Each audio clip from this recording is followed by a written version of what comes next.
এখন যে প্রশ্নটা রিয়াদ, করবো ওই আমি যে যে জিনিসটা ওই যে উঠাইতে চাইছিলাম, সোহেল ভাইয়ের একটা স্পেশাল জিনিস,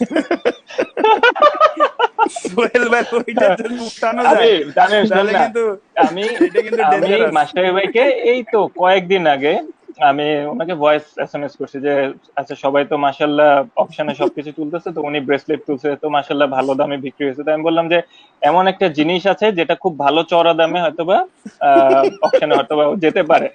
তো পরে উনি বলতেছে কি, তো আমি বললাম যে মনে আছে সোহেল ভাই আমাদের একটা স্পেশাল কেটলিতে চা খাওয়াইছিল আয়ারল্যান্ডে।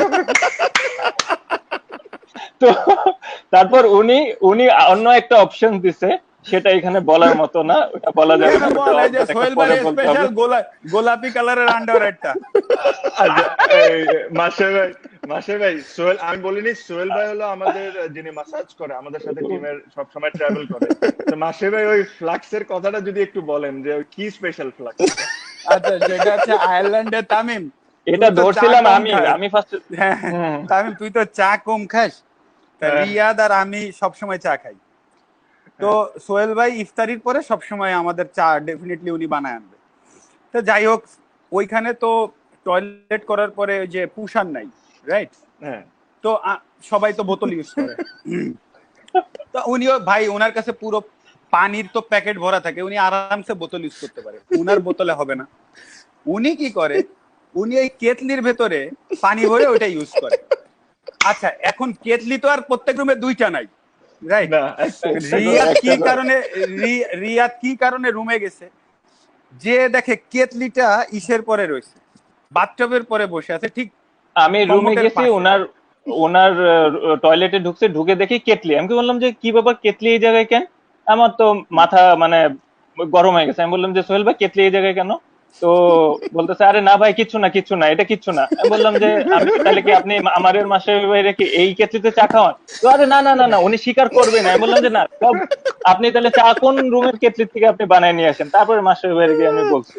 আর তো মাসের ভাই আর সোহেল ভাই। প্রতিনিয়ত দুইটা দুইটা সপ্তাহ সে ওইটা ইউজ করছে টয়লেট করে, এবং আমাদের ওইটার ভেতরে চা বানায় সে খাওয়াই গেছে, ঠিক আছে? এরপরে ভাই তুই চিন্তা কর একবার যে কি ম্যাশ হইতে পারে। ম্যাশ আমি একটা হ্যাঁ, অ্যাড করি। পরে নান্নু ভাই যে হ্যাঁ, ট্যুরে আমাদের গেছিল ওই আয়ারল্যান্ডে নেক্সট বার, তো আমি নান্নু ভাইরে হ্যাঁ। বললাম নান্নু ভাই আপনি কি সোহেল ভাইয়ের হাতে চা খান? হ্যাঁ হ্যাঁ খাই, কিন্তু আমার ঘরের কেটলিতে চা বানায় উনারটা না। ও তাই, এটা বলছি আবার। কারণ উনি জানতো আমি না এই আচ্ছা, জিনিসটা। আমি উনি একটা জিনিস বলতে চাই, তামিম মনে হয় এই রমজানে আমার মনে হয় সোহেল ভাইয়ের একটা স্পেশাল শরবত মনে হয় খুব মিস করতেছে। থ্যাংক ইউ ভাই, আমি কোনো একদম। কিছুতে না, আমি আমি সোহেল ভাইয়ের আশেপাশেও থাকবো না। ওই শরবতে লবণ দেওয়া লাগে না, অটোমেটিক লবণ হয়ে যায়, ঠিক আছে? ভাই, উনি একটা জিনিস ভাই, উনার ওই আন্ডারওয়্যারটা বিশ্বাস করবি না, ওইটা দেখলে ওইটা মানুষ পাগল হয়ে যাবে। এবং আল্লাহ জানে ওইটার ভিতর কি আছে, লাস্ট 3-4 বছর ধরে সে ওইটা আছেই, গোলাপি কালারের, ওটা তার সাথে আছে। আচ্ছা, আমি আমি আমি একটা কথা বলি, এই আল্লাহ। আন্ডারওয়্যার নিয়ে বারে বারে উফ। বারে বারে কথা হচ্ছে, তাহলে আপনারা হয়তোবা বুঝতে পারছেন না। আমি স্টোরিটা বলি তাহলে বুঝবেন। তা আমরা নর্মালি, আমি মাস্টারি ভাই, রিয়াদ ভাই, মুশফিকও আসে মাঝে মাঝে, আরো তাসকিনরা থাকে।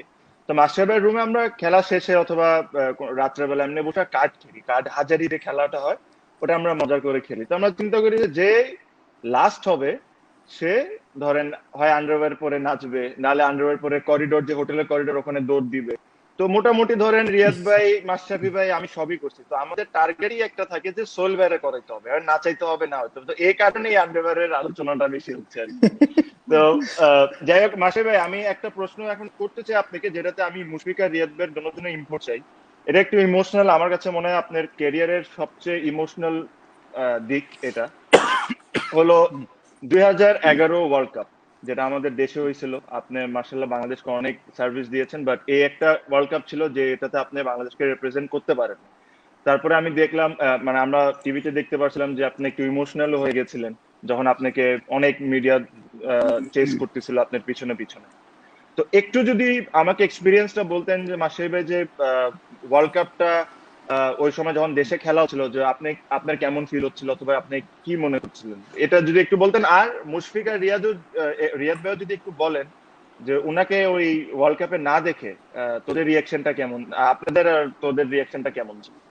মাসির ভাই একটু যদি বলেন।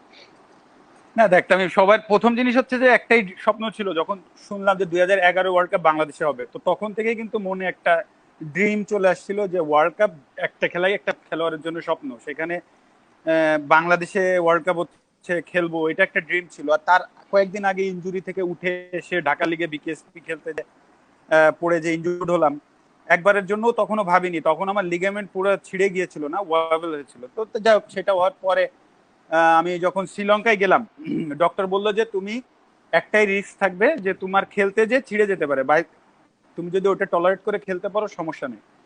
তো আমি অ্যাগ্রি করেছি, ডক্টর রিপোর্টও পাঠালো।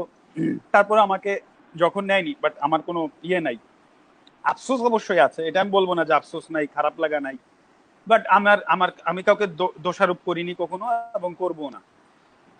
খারাপ লাগার কথা যেহেতু তুই বললি, এটা মানে আসলে দুইটা টাইমে আমি ক্রিকেটে ইমোশনাল হয়েছি। একটা হচ্ছে আমি যখন রিটায়ার্ড করেছি তখনও কিন্তু অতটা, তোরা আমাকে ড্রেসিং রুমে দেখেছিস, আমি কিন্তু ওরকম ভেঙে পড়িনি। দুইটা টাইমে যদি বলিস, যেটা আমার কাছে মনে হয়েছে ওই সময় আমার উচিত হয়নি, সেটা হচ্ছে 2011 ওয়ার্ল্ড কাপে, বাট আমি আসলে ধরে রাখতে পারিনি নিজেকে, একটা টাইম। আর সেকেন্ড টাইম লাস্ট যখন ক্যাপ্টেন্সি ছেড়ে তোরা সবাই ছিলি, কারণটা বলছিলাম, কারণটা এখানে আমি আর আসতে চাচ্ছি না। তো এই দুইটা টাইম, বাট 2011 আসলে মিস করা আমার জন্য খুবই কঠিন ছিল। বাট এখন একটা জায়গায় অত্যন্ত ভালো লাগে, যদি 2000 ওয়ার্ল্ড কাপ আমি খেলতাম, তো লাস্ট ম্যাচ সাউথ আফ্রিকার সাথে যেদিন ছিল, ওই দিন আমার ওয়াইফকে ক্লিনিক্যালি ডেড বলা হয়েছিল। আমি যখন হসপিটালে ভর্তি করলাম, আমার মেয়ে হলো, আমার ওয়াইফের প্রেগনেন্সি জন্ডিস ধরা পড়লো, বিলিরুবিন 12-11 ছিল, ভর্তি রাখার পরেও 12-তে উঠে গেল স্যালাইন ট্যালাইন দেওয়ার পরে। তো তখন ডক্টররা বললো যে আপনার ওয়াইফকে 99% ক্ষেত্রে, এইসব ক্ষেত্রে ওয়াইফ মানে মা বাঁচে না। এবং আমার মেয়ের তখন 6 মাস 30 মানে 7 মাস জাস্ট হলো, 7 মাসেও আসাও বাচ্চার জন্য রিস্ক, বাট কোনো অপশনস ছিল না। ওই দিন রাতটা পার করেই পরের দিন অপারেশন করতে হলো। তো এখন ওইটাও মনে হয়, যদি আমি বাসায় না থাকতাম, ওই দিন আমি ম্যাচে থাকতাম, হয়তো আমার বউকে আমি হসপিটালে নিতে পারতাম না, আমার ওয়াইফ হয়তো বা আল্লাহ জানে কি হতো। সো খারাপ লাগার থেকে ভালো লাগে এখন, আরো মনে কর ওইটা চিন্তা করলে আরো বেশি লাগে, যে মেবি এই কারণেই আল্লাহ তাল্লাহ চাননি যে আমি এই ওয়ার্ল্ড কাপটা খেলি, হয়তো বা এর উসিলায় আমার পরিবার আমি ফিরে পেয়েছি। সো আসলে সবকিছু আল্লাহ যা করেন, তামিম এই দুনিয়ায় যা কিছু করে সবকিছু ভালোর জন্য করে। সো খারাপ লাগার থেকেও ভালো লাগে আসলে এখন বেশি, যে আমি আমি মানে আমি আমার মানে আমার ফ্যামিলি আমি ব্যাক পেয়েছি এই কারণে। তো অবশ্যই একটা খারাপ লাগা যেমন আছে, 3 গুণ ভালো লাগাও আছে, কারণ এটা আল্লাহ তাআলার সিদ্ধান্ত।